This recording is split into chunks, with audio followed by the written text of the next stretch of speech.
Good morning, everyone. You're listening to Live with Necee. I'm your host, Opal Bailey.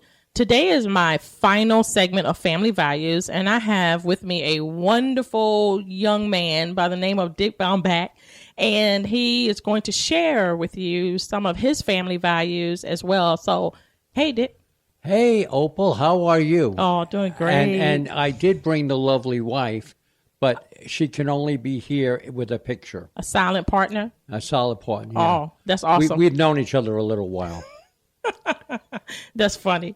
Hey, you want to talk to them and let them know how we met, or you want to? Sure. We met through the Chamber of Commerce, and I was so impressed with how you handle yourself with the way, when I first met you, that you became a part of our lives, and it just has grown and grown, and we are so thrilled and happy that you are our project coordinator for our 50th wedding anniversary. That's right. Aww. 5 years. Not 5 years. 5 years. Oh, yeah. That's a lot of years. Yes, we try. Well, I'm so thankful for you two as well. Y'all are really sweet people.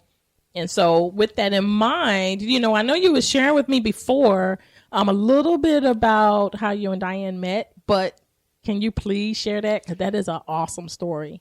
Sure. I was with ABC News, and then I got drafted. I was in ABC News in New York, got drafted, got sent to basic training. And at the end of basic training, I was told that I was called in the office and told I was going to a secret Nike missile base in Cleveland, Ohio. So I couldn't tell anybody, including my parents, only that I was going to Cleveland. I got to Cleveland, got off the plane at the airport, and I walked out to the curb, and the cab driver said, "Are you going to the secret Nike missile base?" Which I really freaked out on. I then walked into the barracks and said, "Where are the girls?" And they said, "There are none." I said, "There are no girls in Cleveland, Ohio?" This is a ball from New York. And they said, "No." So I went to my lieutenant the next weekend and said, "Sir, I would like to have dances and mixers for these gentlemen since they can launch missiles to destroy the world." And he said, "That's a great idea. Here are the keys." And I ended up going to a nursing school where Diane was working. And I went in and made my proposal to the director of nursing. And she said that I had to talk to a Miss Taft. And so I said, "Fine, what can we have?" And they said, "No, she's babysitting right now." So we got Miss Taft on the phone. Miss Taft said, "Oh, that's a nice idea." And that night, I decided her voice intrigued me. So I went back to nursing school, and at 7:37, she came out of a meeting she was running. We left. 3 weeks later, we said we loved each other. And then in April of 1966, we got engaged, and we got married September 10th. Wow. All because of her voice. All because of her voice, and I was intrigued by her voice, and I just wanted to see what this young lady looked like. Wow. So your heart went pitter-patter and... My heart went pitter-patter, and hers went pitter-patter, she told me today. And so we pitter-pattered away, and and then, and the other part of it, and really how God works in your life, we got engaged in April, and then I got orders for Vietnam. And we were devastated because we were going to get married in September. And the next thing that happened, I got called into the office and told the orders for Vietnam were being canceled. I was going to Korea. Well, we were still devastated because you had to be in the country for 6 months, and I wouldn't be back for my own wedding. So I went over, and as God had it, I ended up working for the commanding general of 8th Army in U.S. Forces Korea, and he took a liking to me. And he asked me at the end of the first week if I had any problems. And I said, "No, I just was supposed to get married." And he said, "Well, do you love her?" I said, "Yes, sir." He said, "Put your work in. You can go home and marry her." Wow. So we did. And then we went back to Korea together. Wow. And so you've been together ever since? Ever since. Except we, obviously, business-wise and everything, traveled. Yes, sir. Yes, sir. Over. Yeah. So, and she brings out the best in me, and hopefully we pass it on to our kids. and grandkids, and everybody's happy. We just made a commitment. So with that in mind, what was one of the things that really kept y'all together? I know it may be a lot, but could you just pinpoint like one thing that really? Well, one thing that, and it's a program called Worldwide Marriage Encounter. What happened is this was in 1974, and we were married at that point 7 years. 8 years. Sorry, 8 years. Diane had told me on a Friday afternoon that if we did not get our act together, we were going to have to figure out a way that we could split up. And it's like, wow. Well, on Monday, because I was freelancing for a Catholic publication, I got a phone call that I was to cover this event. So I called the priest up, and he said, yeah, come, want you to cover the event. And then he called back and he said, why don't you have your wife come? I said, we have 2 little kids. We can't come. And he said, okay. He calls the next day. He doesn't even know me. And he says, why don't you and your wife come for dinner? And I said, Father, I'll ask her, but, So I asked Diane, and she said, yeah, I've never been to a rectory. What the heck? Let's go. So we go.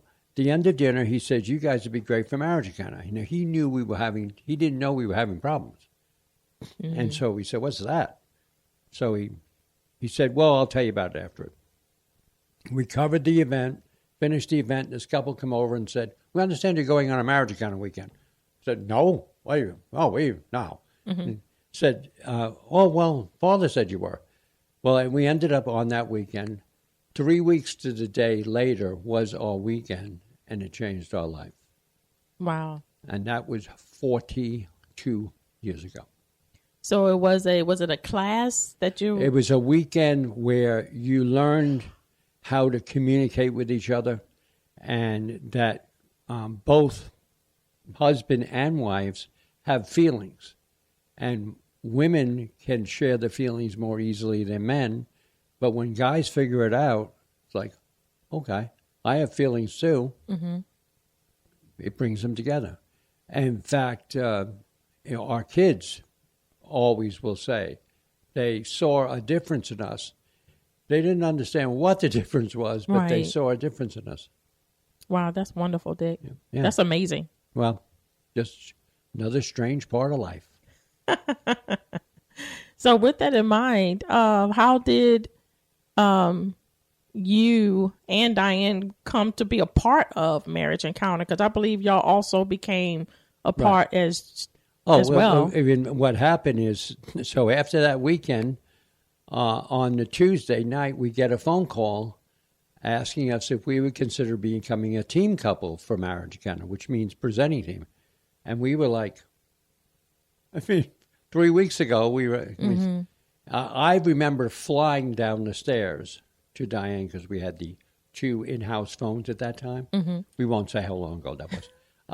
And so anyway, we became a team couple, and we were very active until 1984 when our kids went into high school, and then we stepped back, and then in 2000, all we wanted to do was just go on another weekend, just be quiet. Well, we were asked again, and we ended up becoming leadership for the Southeast and North America and everything else. Wow. And so are y'all continuing that now? Is that still we are continuing our role as public relations, media relations coordinators for Marriage Encounter for North America and internationally. But we've stepped back from actually presenting weekends because we want younger people now, Not that we're older or anything. Right. Yeah, you want to pass the baton. Exactly right. Well, you know what? That was very, very awesome. That's so awesome.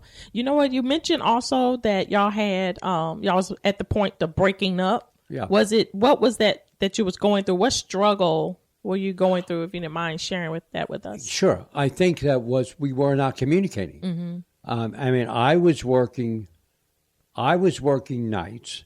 She was working days. And we were watching these 2 little kids. Our son was in grammar school, but our daughter was a babysitter and things like that. And so it was, we were just on two different pages. And, I would come home at 2 o'clock in the morning and she would leave for work at 7 o'clock. So, and it just, drove us farther and farther apart to, and we had our own home and everything like that. But it was like, we weren't communicating and we needed something. And I don't know how we would be sitting here if it was not God's plan to put it away. Oh, guess who just fell down? But if it wasn't for God's plan to put it into that perspective. Wow. You know what? That says a lot about a lot of couples now, marriages now, about communication, because that is like the most vital part in a marriage. And it seemed that you both wanted to change. You both wanted to have that relationship to build. You wanted that marriage. So it takes two people. Do you agree? Oh, yeah, it takes two people. And I think that, because either one of us could have said, no, we don't want to go to that thing. Or, well, in fact, the couple said, we have two little kids. We can't, go away for a weekend. They said, we'll move into the house. Now, again, this is back in the 70s, different time. Right. And so that next weekend, they came with their kids and spent a Saturday, everybody meeting each other, etc. So we were comfortable leaving our kids with them at our house, and it just was. We have said so many times in God's plan that were to occur in our lives, and I think it was that we were committed and focused on making things happen, making it right. That's what I was going to ask you. What you think that was like that driving force behind that, and that was commitment and focus, because you wanted to do that. You wanted to stay together, and so you did whatever you needed to do. Right. So what would you say to someone who maybe you've gone through the same thing with, lack of communication, going to different directions, busy lifestyle? What would you tell them if the partner is opposite of you, don't want to do anything, or if they don't want to do anything, then you have a difficult time. I think it's really exploring programs and seeing, even if there's a half a day program, or just to see if you can get on the same page, because everybody goes through issues. I mean, it's not just one or two people; it's everybody, and so you just really say to each other, do we want to continue on this path? And I think, people say, wow, you guys are almost married 50 years now. Wow, that's amazing. Because now it seems that people are saying, well, I'll stay together for an hour and a half and then I'll do something else. Well, you can stay married if you communicate. And my strongest belief is that if guys share feelings with their spouses, because the woman understands the feelings. The guy is like, what? Because, it's a hard time. It's hard for them to express their feelings. Right. Because especially if you grew up back in the era that we grew up in, that men were to take care of the family. Right. Whatever issues going in the family, it stayed in the family. That's right. The man, you deal with what you deal with. You don't cry. You don't show no emotion. You just go to work and provide. Well, now it's different, because women now want you to express. They want to receive. They want to hear what's going on. They want to be able for their husbands to say, hey, you made me mad. Just a simple thing like that, to say, hey, I'm hurt because you said this or said that. So I think it's vital, and it's very, very important. Again, we back right to one thing: communication. And I believe we have to trust the person in order to be able to share with them as well. What do you think about that? Oh, I agree. You've got to trust, and again, remembering that feelings are just feelings. You can, let's say, like, for instance, let's say we're talking about buying a car, And I say to Diane, how do you feel about it? And she says, I feel very anxious and worried. And I'm feeling really excited and happy. Well, now we know how each other feels. So as we decide the next step, I know that she's feeling nervous and anxious. And gee, well, maybe we better slow the process down, look at it, do we really need it this year or is it next year? By vice versa, she's saying, boy, he's really excited about possibly getting a new car. Let's see. So you can share your feelings and still have your problems over here, but now the couple know what each other is talking about. Well, you included her. You're including how she feel into your decision making instead of saying, "No, I want this car." Right. Yeah, it's a 50. Well, see, it's not, and we don't think it's a 50-50 deal marriage. We think it's 100-100. And she gives 100 and I give 100. And if we can do that, all the time, then obviously you can have success. And so I listen to her and she listens to me. And if she's concerned about something, I will ask her how she feels about it. And if she's really nervous, that's, I understand that now. It's like, she is thrilled that we're putting together this anniversary celebration. And in the beginning, she was nervous about it. Now she's just overjoyed. So go figure, right? Not knowing, like, wait a minute. But you know what? The thing, too, that you say that is so vital is that you're noticing her feelings. To me, it made me think before you didn't notice them because y'all were so opposite. Right. Well, that's what I'm saying. Before the marriage encounter weekend, yeah, we were on two different railroads, and we weren't even on the same train. We were on two different railroads. And then that put us on the same train. And maybe, again, we have different cars at times, and she's got the fast forward car and I'm slowing down car, but we just, and it's worked. And one other thing we do too is we write to each other every day. We write a love letter, and and it could be on any topic, and we share our feelings, and people go, wow, why? And well, we know of couples that have done now over 20,000 love letters a day, every day, never missed. Wow, that's amazing. I can't say we haven't missed, but right. But couples have done it every single day. I think that is because of their desire to keep the fire, their desire to keep that love, to do whatever it takes, and to be able to be open. Right. And I believe once a person feels safe with you, whether it's the husband feels safe with the wife or the wife feels safe with the husband, you're able to open up and you're able to share and you're able to. Absolutely, Opal. Absolutely. It's the having the trust in each other. And once you have that trust, it's, it just works. And our kids, they've not gone on marriage encounter weekend or anything, but they obviously observed that.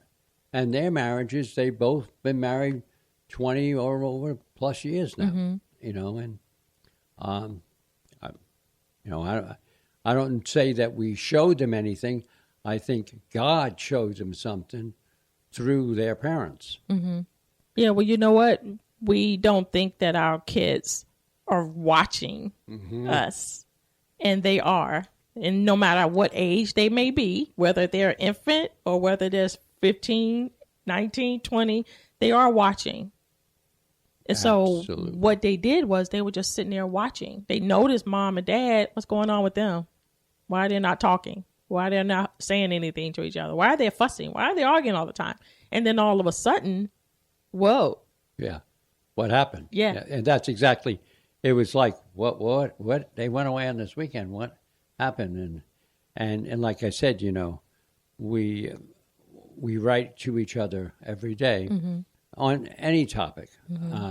And a funny, humorous part of that was a couple friend of ours that we know. They got a phone call one afternoon. This is, again, 40 years ago, from a plumber. And the plumber said to the young boy who answered the phone, "Can I speak to your mom and dad?" He said, "No." And he said, "Well, I need to speak to one of them. Why can't I?" "Because they're in the bedroom." "Well, what are they doing in the bedroom?" "They're doing their thing." Well, their thing was they were writing letters. And the plumber guy goes, "What?" So he goes and sees him, says, "You doing your thing?" He said, "Yeah, we write letters to each other." So, it's, but the kids do observe it, and they do understand it. And it really, I think, I guess, makes them aware of what's going on. Because what it is, you showing them the first part of your marriage, you're showing them how to not like, how you didn't like each other and busyness and everything like that. But then the second part of the marriage, you showing them like, wow, this is, your sons are looking at you and they're like, wow, this is how I ought to treat my wife when I get one. Because I'm looking at dad holding mom's hand, or dad acknowledging how she's feeling. Exactly. And that is, and like you said, the kids don't say anything, but they observe it, they see it, and they, and it obviously clicks. And they have both said, or both of our children have said, they saw things change. They couldn't put it together what it was, but change. And then we ended up with a lot of marriage encounter friends over the years who also had, the same beliefs, so to speak. Wow, that's an awesome program that God would allow you to be a part of to salvage. That's exactly right. God would allow us to be a part of. That's exactly right. And it's, and I think it's just, and what I want people to realize, it's not the only program. There are so many others out there. But if people do that and say, well, let's try it, at least you're giving it a shot. Right. You're saying, hey, let's see what happens. That's good. Yeah. I appreciate that. Thank you very much for coming and sharing with us. And we know that Diane is, sadly, that she's not here with you, but you have brought her face here with us. So we appreciate that. Right. And so I understand you're also having a wedding anniversary. So how you feel about that? We feel overjoyed that we have been blessed to be with each other for 50 years, and that we can have all our friends and family come together and just celebrate the goodness of marriage. And we have an excellent project coordinator, and someday I'll tell you who it was. But it really, just really amazing. And again, it all came together. And, I'm like, I guess it's on September 10th and that's another thing that's a little tidbit. Anybody married before 2000, if they look at when their 50th anniversary, it'll be the exact same day and date that they got married. Wow. If you're married after 2000, it's not, because then the calendar got changed. So that's a good you'll be tip. off. So just want to let people know that. Well, you have definitely blessed people today, and I know that everyone that listened has really been encouraged by you to at least try to take that step. Even if that's the last resort. Yeah. At least make the attempt. Sure. And again, just look up on the internet the programs that are out there and just communicate and see what the plan is. Yeah, that's good. I want to thank you for coming on to Live with Necee today, sharing us your success in marriage, and congratulations on your 50th. Thank you. And you can continue to listen to me on every Monday morning and Friday at 9:05 on TNR radio station as well as iHeartRadio. Thank you for tuning in and have a blessed day.